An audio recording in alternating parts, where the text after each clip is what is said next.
چائے پیتے کتنے گھنٹوں میوزک اور شاعری پہ بات کرنے کے بعد ملاقات کے اختتام تک وہ اسے ریڈیو پہ گانے کے لیے کنونس کر چکا تھا۔ آواز ہی تو جائے گی، کون سی شکل لوگ دیکھیں گے، ایک مطمئن کن سوچ وہ گھر لوٹ آئی تھی۔ دلہام شاید گھر پہ نہیں تھا۔ امیر بخش کے بتانے پہ وہ چلا تو وہ اچانک میٹنگ کے لیے اسلام آباد گیا ہے۔ وہ اپنے کمرے میں آتے پرسکون ہو کے لیٹی تو آنکھوں کے پنوں پہ پورے دن کے حالات اور واقعات گردش کرنے لگے تھے۔ پریحان درید کے حکم کی تعمیل کرے نہ کرے سوچوں میں مگن تھی۔ جب دروازہ بجنے پہ وہ دہل اٹھی تھی، اس وقت دماغ سے مکمل نکل گیا تھا کہ اس وقت کون ہو سکتا ہے۔ دروازہ کھولنے پر سامنے نظر آنے والے شخص کو دیکھے وہ سہمی تھی۔ کیا پوری رات یہیں کھڑا رکھو گی؟ وہ اسے سخت گولیوں سے نوازتے ہوئے دروازے سے ہٹائے کمرے میں داخل ہوا تھا۔ آپ کو کیا بات کرنی ہے؟ پریحان دروازے پر جمی سی ٹھہری تھی اور جبکہ درید اس کی ہکلاہٹ پہ بدمزہ سا ہوتا ہوا اس کے پاس آیا اور دروازہ بند کرتے اس کا ہاتھ تھامے روم میں رکھے اکلوتے صوفے پر بیٹھاتے اس کے قریب بیٹھا تھا۔ پریحان، مجھے تم سے ایک امپورٹنٹ بات کرنی ہے، سن رہی ہو نا؟ درید نے اس کی لرزتی پلکوں پہ رقص پہ نظریں جمائے کہا تھا۔ بتاؤ تم کیوں منع کر رہے ہو رخصتی کے لیے؟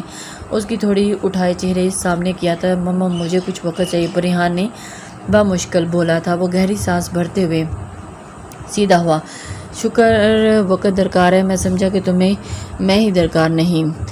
ہبکی بھری آواز پر پریحان نے ایک شکایتی نگاہ اس پہ ڈالی۔ مجھے ڈر لگتا ہے درید، اگر گھر میں کسی کو پتہ چل گیا تو اور چچی فضول بکواس نہیں۔ پریحان، اپنے اس بھوسے بھرے دماغ سے بے فیض کی باتیں نکال دو۔ میں ہوں نا، پھر کیوں پریشان ہو؟ آئی ٹرسٹ یو، مجھے کسی بات سے کوئی فرق نہیں پڑتا، مگر تمہاری حرکتوں اور باتوں سے مجھے پڑتا ہے تمہارا یوں مجھ سے گریز اتنا اچھا نہیں لگتا۔ میں اس رشتے کی خوبصورتی کو محسوس کرنا چاہتا ہوں، لیکن تمہارا یہ خوف۔ وہ بے بس ہوا تھا جب اپنی ہتھیلی پہ اس کا آنسو گرتے ہوئے وہ تملایا تھا۔ کیا تم مجھے اذیت دینا چاہتی ہو؟ وہ بپھرا تو پریحان کی جان پہ بن آئی۔ فوراً سے نم پلکیں صاف کی۔ آئی ایم سوری میں۔ پریحان، تم اب رخصتی سے انکار نہیں کرو گی؟ Do you understand? درید بخت کی آنکھوں میں چھایا غصہ دیکھتے ہی اس کی آنکھوں میں ایک بار پھر برسات بنی۔ آخر مسئلہ کیا ہے تمہارے ساتھ؟ وہ جھنجھلا اٹھا تھا اور اس کی آنکھوں میں ایک آنسو گوارا نہیں آیا تھا۔ وہ تو سلاب لانا چاہتی تھی۔ پریحان، رونا ہر مسئلے کا حل نہیں ہے یار، تم مجھ پہ ٹرسٹ کرنا ہوگا۔ I am really your life partner. Dareed نے اسے ذرا اس کے قریب ہونا چاہا۔ پریحان کی غیر ہوتی حالت اسے مضطرب کر گئی تھی۔ آئی ول کل یو ڈیم اٹ۔ وہ پھنکارتے ہوئے کھڑا ہوا تو پریحان بھی ہوش میں آئی تھی۔ I am sorry. پریحان کی ندامت میں ڈوبی آواز درید کو بے بس کر گئی تھی۔ وہ اسے شانوں سے پکڑے اپنے سامنے بٹھایا تھا۔ میں سب خوف سارے ڈر ختم کر دوں گا۔ پریحان نے ایک موقع دے کر تو دیکھو مجھے پلیز تم۔ وہ ملتجی سا اس رشتے کی بھیک مانگ رہا تھا اور وہ روزے اول سے طے تھا کہ پریحان پر سر جھکائے اس مسکان محبت پر بخشا تو وہ خوشی سے چلا اٹھا تھا۔ Thank you so much my life. اسے قریب کیے پڑتے جذبات میں اس کے ماتھے پہ بوسہ دیا تو اس کا چہرہ شرم سے سرخ پڑا تھا۔ اس کا ہاتھ دبائے وہ اٹھ کھڑا ہوا۔ اب تو پورے حسابوں کے ساتھ ملاقات ہوگی، اسے اپنے یقین کا احساس بخشے وہ کمرے سے نکل آیا، جبکہ پریحان کی آنکھیں ایک بار پھر چھاچھومی بن کے برس رہی تھی۔ کیا وہ اتنا اعلیٰ ضرب تھا کہ اس کا ماضی سب سے چھپا لیتا؟ مرد بھلا کہاں اپنی عورت پہ اٹھی انگلی برداشت کرتے ہیں، جبکہ وہ تو کہیں زہریلی یادوں نے ڈسا اور بیڈ دراز ہوتے ہوئے آنکھوں کو زبردستی سپنے دکھانے لگی۔ موسیٰ، رمز کی آواز پر وہ پلٹا تھا۔ Wow surprise, good to see you here, وہ جوش میں کہتے اس کی جانب بڑھی تھی جب موسیٰ 2 قدم پیچھے ہٹا تھا۔ میم دلہام سر کا آرڈر ہے کہ پریحان بی بی اور آپ کی شاپنگ کے سلسلے میں آپ کے ساتھ رہوں۔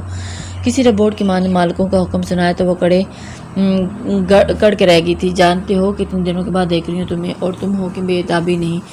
وہ اسے غصے سے دیکھتی ہوئی بولی، بنا اس کے ماتھے پر پلے بڑوں کی پرواہ کیے اس کا بازو پکڑے وہ اس پہ سر ٹکا گئی تھی۔ آئی مس یو ٹو مچ، سو مچ۔ رمز زندگی کی تلخ حقیقتوں سے آگاہ نہیں تھی، تبھی موسیٰ کے اتنے قریب تھی وہ اسے جھٹکنا چاہتا تھا، پر قریب تو ہی اتنی مضبوط تھی۔ اگر تم نے میرے ساتھ ایسا رویہ رکھا دین آئی پرامس میں بھائی کو سب بتا دوں گی۔ پھر کیا کرو گے تم؟ وہ رمز کے غصے کو ہوا دے رہا تھا۔ بی بی صاحب آپ جاؤں میں؟ وہ 2 جملے اور ایک حکم ایک اجازت، اور رمز گہری سانس بھرتے فاصلہ بنا گئی۔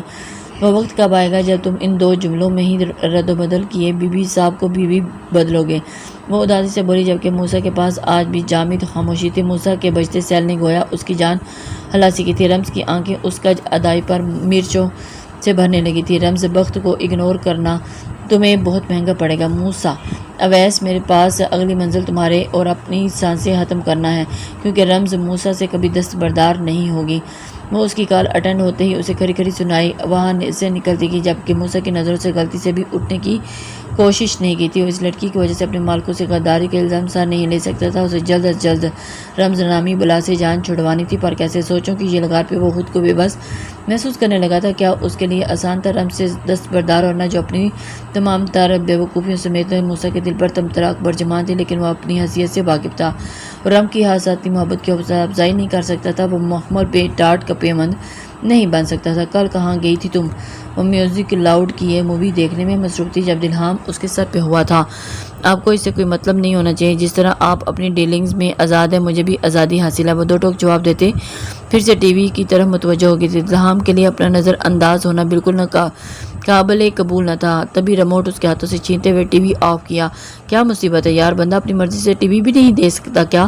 وہ جھنجھلائی ہوئی کھڑی تھی اور جب دلہام کی مقناطیسی نگاہوں نے سر پیر اس کا جائزہ لیا جو اس کے لائے ہوئے کھاڑی کے براؤن سوٹ میں ملبوس تھی۔ بال پشت پہ کھلے ہوئے تھے اور شاید کچھ دیر پہلے ہی شاور لیا تھا، تبھی فریش شیمپو کی خوشبو فضا میں پھیلی تھی۔ تم آئندہ اس آدمی سے نہیں ملو گی۔ دلہام کی بات پہ اس کے حواس شل ہوئے تھے۔ تو کیا وہ اتنا باخبر تھا؟ یہ آپ کا معاملہ نہیں ہے۔ میں کسی سے بھی کبھی پوچھا ہے کہ آپ اپنی میٹنگ کے بہانے رات دن کہاں غائب رہتے ہیں؟ انا کے جواب پر دلہام کے دل کی حالت عجیب ہوئی تھی۔ مطلب اس کے ہونے یا نہ ہونے سے انا کو فرق پڑتا تھا۔ میں اپنی طرف سے مکمل کلیئر ہوں، مجھے تو شہر میں اپنی دو بیویوں کو ٹائم بھی دینا ہوتا ہے، دلہام نے دل جلاتی مسکراہٹ سے کہا تھا۔ او ہو، خوش فہمیاں، کوئی ہوش مند بھولے سے بھی آپ جیسے جلاد صفت انسان کو اپنی بیٹی کا ہاتھ نہ پکڑائے، وہ استہزائیہ انداز میں کہتے آگے بڑھنے لگی تھی۔ جب دلہام نے ہاتھ بڑھائے جھٹکے سے اسے قریب کیا تھا، تو پھر تمہارے ماں باپ نے بھی تو تمہارا ہاتھ پکڑایا مجھے۔ دلہام کا ہاتھ اس کی انگلیوں میں آہنی شکنجے ثابت ہوا تھا۔ وہ درد کی شدت سے مرنے والی ہو رہی تھی۔ غلطی تھی نا ان کی جو بھگت رہی ہوں۔ انا کی آنکھوں میں بھولا بھٹکا آنسو آ رکا تو دلہام بنا وقت ضائع کیے اس کی انگلیوں کو پوروں سے پے چنا تھا۔ سنوار کر مجھے پھر سے بگاڑ دیتا ہے۔ میں ایک دست ہنرمند کے عذاب میں ہوں۔ دوسروں کو رلانے کا عہد کرنے والا خود ہی روئے۔ افسوس ہوا دیکھ کے دلہام کے تنزیہ صبر پہ۔ وہ صبر کے گھونٹ پی کے رہ گئی، جانے کیوں وہ اس میں الجھنا نہیں چاہتی تھی۔ اور کچھ مسٹر دلہام بہت؟ انا نے دانت پیستے ہوئے کہا۔ بالکل کچھ نہیں انا محترمہ۔ انا کے دل میں چھن کے کچھ ٹوٹا تھا۔ انا دل؟ اس نے شکایتی نگاہ دلہام پہ ڈالتے ہوئے کہا۔ بھلا دلہام کیوں پرواہ کرتا ہے ان شکوہ کناں نظروں کی؟ کچھ چیزیں اپنے اصل مقام پہ ہی اچھی لگتی ہیں۔ میں یہ بھولنا نہیں چاہتا کہ تم اس عورت کی بیٹی ہو جس کی وجہ سے۔ دلہام نے ادھورا جملہ چھوڑتے دانتوں کے ساتھ مٹھیاں بھی پیچھی تھی۔ وہ اس کا راستہ روک کے بولی، شاید ہاں، اس میں اپنے لفظوں پر ٹھہرنا آسان ہوتا ہے۔ نفرت آپ آسانی سے کر سکتے ہیں، ناپسندیدہ لوگوں سے دور رہنے کے لیے زیادہ محنت درکار نہیں ہوتی۔ دلہام نے اس کی آنکھوں میں جھانکتے ہوئے کہا تھا۔ کیا تم انا دل کو بھول جانا چاہتے ہو؟ جانے کیوں وہ اس سے ضد کرنے لگی تھی۔ بھول چکا ہوں۔ کیا تمہیں ہمارے بیچ حائل فاصلوں سے پتہ نہیں لگ رہا؟ دلہام کا انداز اس کی آنکھوں کے ساتھ نہیں دے رہا تھا۔ انا نے دونوں ہاتھ اٹھائے اور گیم اوور ہونے کا اعلان کیا۔ کچھ فیصلہ لینے میں آسانی پیدا کر دی آپ نے دلہام بخت۔ شکریہ۔ وہ تنزیہ مسکراتے وہاں سے اٹھ گئی تھی۔ اس رات وہ پھر سے الگ روم میں تھی اور دلہام اس کے پاس نہیں آیا تھا۔ کتنی دیر کروٹیں بدلتے اس آشنا لمس کی منتظر رہی تھی جو اسے اپنی باہوں میں بھر کے اپنے قلعے میں رکھتا تھا۔ اگلے دن میں بھی وہ دونوں ان کے درمیان خاموشی جامد رہی اور دلہام نہیں جانتا تھا کہ اس کی خاموشی کون سا طوفان لانے لگے گی۔ اس وقت الجھا سا ڈرائیونگ کر رہا تھا جب وقت گزارے کے لیے مقامی ریڈیو چلایا تھا۔ آج آرجے مہمان ہیں مس انا دل جو اپنی آواز کا جادو جگائیں گی، اور ہم آپ کو بتاتے چلیں کہ آج سے ہماری 1 گھنٹے کی لائیو ٹرانسمیشن کا حصہ رہیں گی ہماری نئی سنگر۔ آرجے کی ایکسائٹمنٹ سے بھرپور آواز پہ دلہام چینل بدل رہا تھا اور پھر دلہام سن ہوتے ہی دماغ کے ساتھ وہ آواز الفاظ سن رہا تھا۔ انا دل؟ اس کی آنکھوں میں سرخی چھائی تھی اور گاڑی ریورس کیے وہ تیزی سے ریڈیو اسٹیشن کی طرف بڑھ رہا تھا۔ لوگ اسے اتنے نازک رستوں پہ سنگین ڈرائیو کرتے اس کی سلامتی کی دعا پہ رہے تھے اور اسے نہیں پتا تھا کہ وہ وہاں کیسے پہنچا تھا جب سامنے کا منظر اس کے ہون میں فشار بھر گیا۔ That was really awesome. I enjoy it. انا کی چہکتی آواز ہتھوڑے کی مانند اس کے حواسوں پہ برس رہی تھی۔ ہر بات بھلائی و تیزی سے اس کی طرف بڑھا تھا اور دوسرے لمحے ہر چیز اپنی جگہ پہ ساکت ہوتی۔ وہ گلال رخسار پہ ہاتھ رکھے اور اس کے سامنے دلہام ٹھہرے دلہام کو دیکھ رہی تھی جس نے بنا کسی کا لحاظ کیے اسے تھپڑ دے مارا تھا۔ شاکڈ تو انا کے پہلو میں ٹھہرے آرجے بھی تھا۔ وہ دھند کے پار نظر آتا چہرہ واضح ہوا تو جیسے پاؤں زمین نے جکڑے تھے۔ کیا یہ محض اتفاق تھا کہ اس کے ذہن میں مقید ہوتی ہر لڑکی ہی دلہام بہت کی نور نظر ہوتی ہے۔ دلہام کی نگاہوں سے چھپ جانا جب اس کا گریبان تھامے دلہام نے اس کا سر گاڑی کی بونٹ سے ٹکرایا تھا اور وہ دوسرے لمحے ہوش و خواص سے بیگانہ زمین پہ پڑا تھا۔ زخمی آرجے کو دیکھتا ہوا انا نے بے اختیار چیخ ماری تھی جب دلہام نے اس کے بازو پہ گرفت مضبوط کیے بنا لوگوں کو سرگوشی کی پناہ پہ وہ اسے گاڑی میں لا بٹھا۔ یہ آرجے کی قسمت کہ دلہام بہت اسے گاڑی سے کچل کے نہیں گیا تھا۔ گاڑی کی فراٹیں بھرتی ہلکے کوہسار کی سفید سی سے اڑان بھرتی زمین کی سطح پر آ رہی تھی۔ اگلے 3 گھنٹوں میں اسے اندازہ ہو چکا تھا کہ وہ اسلام آباد سے کراچی کی جانب مگامزن تھے، جانے زندگی کون سا نیا پڑاؤ لانے والی تھی۔ باہر کیسے آیا وہ آہر دلہام کی دھاڑ سے وہ رہ کر سن سکتی تھی، جس کی برداشت کا پیمانہ صرف 3 گھنٹے رہا تھا۔ دوسری طرف موجود شخص بھی اپنی اس بے خبری پہ ماتم گدا تھا کہ جس کی آواز اس کی زندگی میں بھونچال آیا تھا وہ بھلا اسے اتنا غافل کیسے ہو سکتا ہے؟ سر، میں ابھی جیلر سے بات کرتا ہوں۔ موسیٰ نے بمشکل اپنی کانپتی ہوئی آواز پہ قابو پایا تھا۔ نہیں، اب وہ شخص میرے ٹھکانے پہ چاہیے۔ میری حویلی پہنچنے سے پہلے رائٹ ناؤ اسے پاتال سے ڈھونڈ کے بھی لا سکتے ہو تو لے آؤ۔ دلہام ہمیشہ کی طرح اپنی سنا کے کال بند کر گیا تھا۔ موسیٰ کو تعصب نے گھیر لیا اور آج پھر وہ ڈپریشن میں جا رہا تھا، اس شخص کی وجہ سے جو قطرہ قطرہ زہر بن کر سب کی زندگیوں میں گھل گیا تھا۔ اور لیکن یہ اور بات تھی کہ یہاں ہر کوئی ایک دوسرے پہ راز چھپائے ہوئے تھا۔ تو کیا سالوں سے پہلے کا راز آج اس کی آمد سے پہلے کھلنے لگا تھا؟ نہیں، اپنی ماتھی پہ نمودار ہوتے ننھے قطروں کو وہ صاف کرنے لگا تھا۔ وہ جانتا تھا جس اعتبار کو لیے وہ اس حویلی میں جی رہا تھا اس کا بھرم ٹوٹنے سے پہلے دلہام بہت بھی ٹوٹ جائے گا۔ اب جو کرنا تھا اسے ہی کرنا تھا۔ رحمان جیلانی موسیٰ کے ماتھے پہ کئی سلوٹیں نمودار ہوئی تھی۔ اس وقت وہ اپنے کوارٹر میں اکیلا بیٹھا تھا، دماغ کی نسیں مزید بوجھ نہیں سہ پا رہی تھی جب کسی کی چاپ محسوس کرتے وہ چونکا تھا۔ مجھے تم سے بات کرنی ہے۔ شاید تم نہیں جانتے کہ درید اور پریحان کی شادی کے بعد سب کو میری ہی فکر ستائے گی، اور میں نے جس کا نام لینا ہے تم جانتے ہو۔ وہ سرخ چہرہ لیے اسے دیکھ رہی تھی کیونکہ آج ہی بی بی جان اور امراؤ جان سے بات کرتے سنا ہے۔ کیا تم یہ اپنی چپ توڑ نہیں سکتے؟ اب نہیں موسیٰ، وہ ملتجئانہ انداز میں اسے ہاتھ تھام گئی تھی جیسے موسیٰ کو تو کرنٹ نے چھو لیا۔ وہ کسی چھوت کی مانند لگتی زہر سے دور ہوا تھا۔ موسیٰ پلیز، اور کتنا گروں میں خود کو تمہارے سامنے؟ رمز کی آنکھوں میں ساون چھو می برس رہا تھا اور موسیٰ باوجود چاہت کے ہاتھ نہیں بڑھا سکتا تھا۔ موسیٰ آپ جائیں بی جی 2 جملوں کی داستان میں پہلا جملہ ادا ہوا میں بھیا کو سب کچھ بتا دوں گی۔ وہ ہاتھ کی پشت سے آنسو صاف کرتے ہوئے اسے دھمکی دینے لگی۔ اس کا انجام جانتی ہیں نا آپ؟ شاید آپ چپ رہنا سب مناسب نہیں رہا۔ تب بھی وہ سرخ آنکھیں پڑے اس پہ گاڑے تھا۔ مجھے کسی انجام کی پرواہ نہیں، وہ ہٹ درمی سے بولی۔ پریحان بی بی، اس سب کے بعد ان کا کیا ہوگا؟ وہ اسے جذبات کی روح میں بہکنے سے روکنا چاہتا تھا۔ رمز ایک لمحے کو ساکت ہوئے۔ حقیقت تو بتا رہا تھا اسے۔ رمز کی چپ سو سکھ لا سکتی تھی، پھر کیوں خود غرض ہونا چاہتی ہیں آپ؟ درید دلہام بخت دا جان بڑے سائیں کس کو اپنے عمل کی وضاحت دیں گی اور کیسے پریحان بی بی کی شادی ٹوٹ جائے گی؟ موسیٰ اس کے سامنے تمام حقائق رکھنا چاہتا تھا، شاید اس کی جذباتیات کم ہو جائیں۔ میں تم سے دستبردار نہیں ہو سکتی موسیٰ، ہم بھاگ چلے جاتے ہیں یہاں سے۔ رمز کی بات پوری نہیں ہوئی تھی جب موسیٰ کے تھپڑ نے اسے ہوش ملایا تھا۔ میں اپنے مالکوں کا وفادار رہنا چاہتا ہوں رمز بی بی، میرے پرکھوں نے اس حویلی کو اپنا خون دیا ہے۔ میں یہ کہتے ہوئے بالکل شرمندگی محسوس نہیں کروں گا کہ آپ ایک شیطان کا روپ دھارنے مجھے ورگلانے آئے ہیں۔ وہ BA پاس لڑکا اسے وفاداری کے رموز و اوقاف بتا رہا تھا۔ میں آج ہی کسی لائر سے بات کر کے یہ کاغذی رشتہ ختم کر دوں گا رمز بی بی، جو میری وفاداری پہ دھپا بنے۔ اس رشتے کی مجھے ضرورت نہیں جو صرف حویلی کی عزت اور بھرم قائم رکھنے کے لیے کیا ہوا تھا۔ موسیٰ رخ موڑے اسے کہہ رہا تھا یہ جانے بغیر کہ وہ کب سے وہاں چلی گئی تھی اور اسے موسیٰ کی خاموشی ہی منظور تھی۔ گہری خاموشی پہ رخ موڑا تو کہیں وہ نہیں تھی۔ مجھے معاف کر دیجیے گا رمز بی بی، اسے اپنے اقدام پہ انتہائی شرمندگی تھی کہ عورت پہ ہاتھ اٹھانا اس کی سازش میں شامل نہ تھا۔ وہ کم ذات تھا لیکن عورت کی عزت کو مقدم جانتا تھا، پر رمز کے معاملے میں وہ فتنہ پروری کا شکار نہیں ہونا چاہتا تھا۔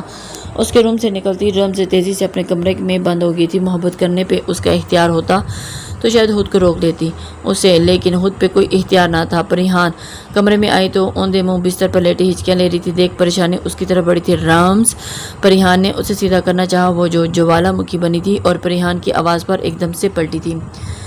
پریحان نے اسے سیدھا کرنا چاہا اور پھر رمز کیا ہوا پلیز مجھے بتاؤ۔ رمز کا الگ داستان سنانا، چہرہ اس کی سانس روکنے لگا تھا۔ رمز پریحان وہ رمز اس دن کی داستان سنانے لگی جب وہ پریحان کی مدد کے لیے رحمان جیلانی کے ڈیرے پر اس سے ملنے گئی تھی اور وہاں جو کچھ بھی ہوا پریحان کی سانسیں اٹکی تھی، وہ بے یقین سی تھی۔ اسے جو لگتا تھا وہ اب تک داستان کی اکیلی وکٹم تھی۔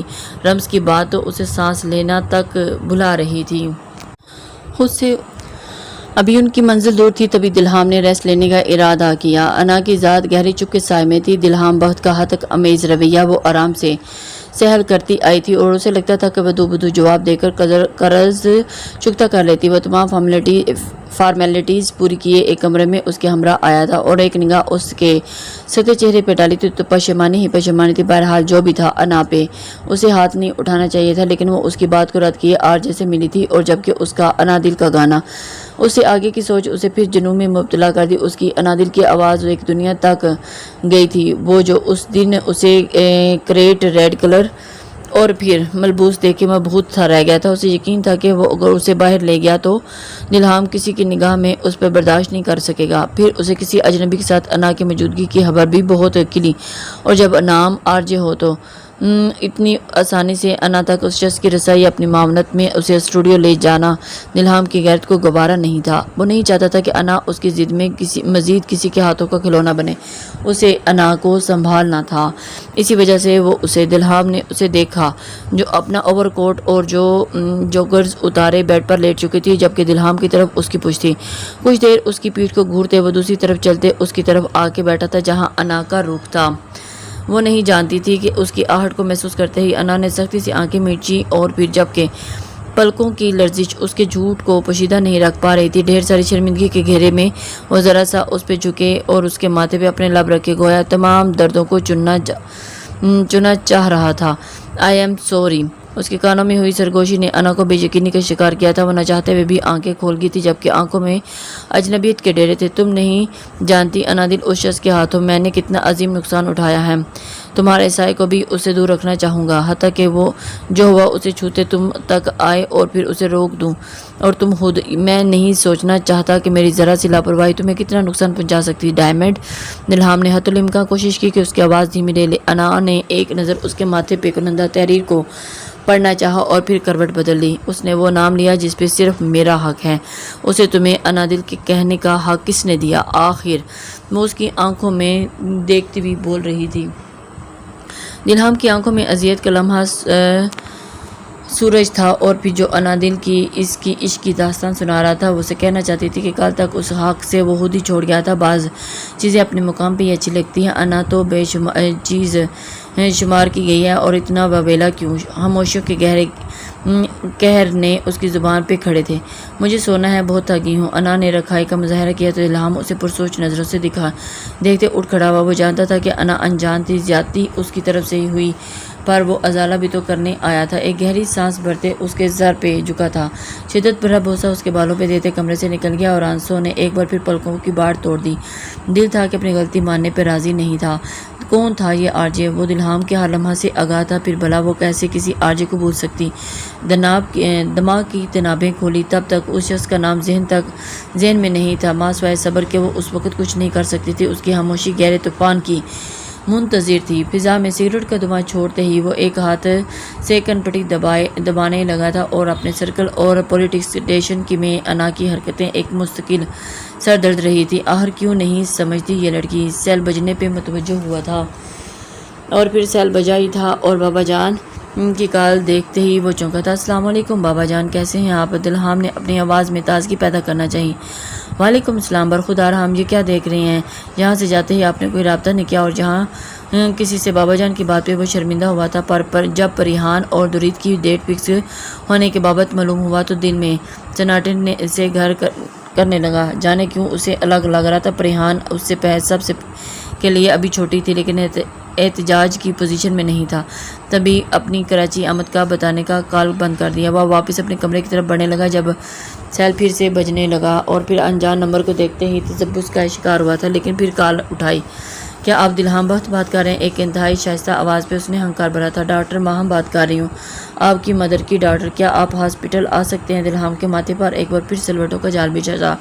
اگر امپورٹڈ ہے تو میں اپنے پی اے کو بھیج دیتا ہوں، کیونکہ میں آؤٹ آف اسٹیشن ہوں۔ ڈاکٹر جانتی تھی کہ کئی بار جواب دوبارہ ہرا جائے گا، لیکن اب کے بعد اس کے بہانوں کی نہیں بلکہ مرتے ہوئے ایک انسان کی خواہش تھی۔ طبیب مختصر اس کی ماں کی طبیعت اور اس کی بیماری کا بتاتے وہ کال بند کر گئی تھی۔ دلہام نے درد کی شدت سے آنکھیں مینچ لی۔ پے در پہ اس کے اپنوں کی طرف سے لیے جانے والے امتحانات نے ایک دم کمزور کر دیا تھا۔ وہ رات آنکھوں میں کٹی اور اگلی صبح وہ انا کو جگائے پھر سے سفر پہ روانہ ہوا تھا۔ انا ناراض تھی جبکہ دلہام پریشان، وہ بول نہیں رہی تھی۔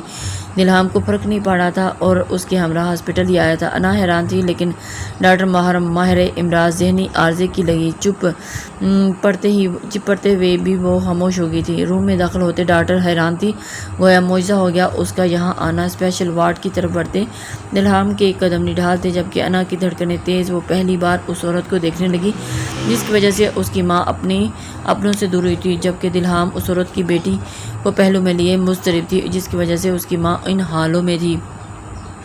شیشے کے اس پار نرسوں کے شکنجے میں نڈھال عورت کو دیکھتے وہ لڑکھڑایا تھا اور 15 سال بعد وہ اپنی ماں کو دیکھ رہا تھا۔ وہ ماں جو ہمیشہ سے نقص اختیار رہتے اور شاہ بخت کو دلربائی میں رکھنے کی کوشش کرتی آئی ہے۔ دلہام کی سرخ آنکھوں پہ پڑتے ڈوروں کی انا نے خوف سے دیکھا اور اس فاصلے بنا گی جب وہ ضبط کی حدود توڑتے ہوئے اندر داخل ہوئے۔ تم سب لوگ اس ارینے سے مل کے ہو؟ مما مجھے دور کرنا چاہتے ہو؟ شاہ بخت سے نہیں، نہ میرا مجھے لے جائے گا۔ دو دیکھنا تم لوگ، میں بتاؤں گی اسے کہ تم لوگ مجھ پہ ظلم کرتے ہو۔ وہ ارینا نرس نے اسے سنبھالنے کو انجیکشن لگایا تھا جب وہ نیم حواسوں میں رہتے آخر تک بڑبڑاتی رہی۔ وہ ارینے کی ہم شکل نہیں تھی، لیکن کافی حد تک اس سے مشابہت رکھتی تھی۔ وقت ان کی سفید رنگ کا ماند کر دیا تھا اور سر ان کا برین ٹیومر لاسٹ سٹیج پر ہے، اور ہم آپ کو یہی ریکمینڈ کریں گے کہ آپ انہیں اپنے ساتھ لے جائیں۔ شاید گھر کے ماحول میں یہ تھوڑا بہتر محسوس کریں، کیونکہ لاسٹ ایک ویک یہ کافی ایکسٹریم لیول کا ریئیکٹ کر رہی ہیں۔ ہمارے ایک ڈاکٹر اور نرس ان کے ہاتھوں کافی زخمی ہو گئے ہیں۔ ویران آنکھوں کے نیچے بڑے سیاہ ہلکے جھریاں اور سیاہ پڑتا رنگ برنگ ہوتے سوکھے بال، سیاہی مائل خشک پٹری پر زدہ ہونٹوں میں دن بدن خراب ہوتی گئی۔ صحت، دل دماغ کی تباہ حالت اور وحشت زدہ سا دل، اب نارمل دماغ اور ڈاکٹر کی ڈیٹیل دلہام کو ایک انتہائی اہم فیصلہ لینے پر مجبور کر گئی تھی۔ شاہ بخت حویلی کی طرف بڑھتے اس سفر اب کے 15 سال بعد ایمریک بھی شامل تھی، جو ایمبولینس میں ان کے ساتھ تھی۔ حویلی میں داخل ہوتی ایمبولینس کو دیکھ کر سبھی تقریباً گھبرائے ہوئے باہر آئے تھے۔ جب ویل چیئر پر بیٹھے برمردہ وجود نے سب کو سناٹے میں لایا تھا۔ دلہام سب سے پہلے داجان آگے آئے تھے۔ آج سے یہ یہی رہیں گے ہمارے ساتھ شاہ بخت حویلی میں۔ دلہام کے اسپاٹ انداز پہ کسی کو کچھ بولنے کی ہمت نہیں ہوئی تھی۔ ایمرے کے لیے یہ الگ کمرہ مختص کر دیا گیا تھا، جہاں مستقل بنیادوں پر 2 نرسز کا انتظام کیا گیا تھا۔ حویلی میں ایک بار پھر سناٹے بولنے لگے تھے۔ دلہام بخت کا یہ فیصلہ دیر پر تھا اور یا نہیں، کوئی یقین سے نہیں کہہ سکتا تھا۔ وہ پریحان اور رمز سے ہوتے ہوئے رات کمرے میں آئی تھی۔ بی جان اور امراؤ نے اسے مختصر ایمرے کی ذہنی حالت کے بارے میں بتایا اور حیران کن انکشاف جو اسے شرمندہ کر رہا تھا۔ ارینے کو لے کر حویلی والوں کی سوچ تھی، گھر میں یہ مردوں کی نسبت خواتین ایمرے اور ارینے کے معاملات سے خوب آگاہ تھے۔ ایمرے ان حالوں کی ذمہ دار وہ انہی گردان رہی تھی جس نے ارینے کی خوب سے اپنی ازدواجی زندگی کے ساتھ ذہنی سکون بھی غارت کیا تھا۔ وہ حویلی والوں پر ترس کھا سکتی تھی، لیکن اپنی ماں کی طرف اسے بے قل کر رہی تھی۔ شاید ابھی اپنی حقیقتوں کو منکشف کرنے کا صحیح وقت نہیں تھا۔ دلہام کمرے میں نہیں تھا، وہ بستر پر پڑتے ہی سو گئی تھی جب درمیانی شب وہ واپس آیا تھا۔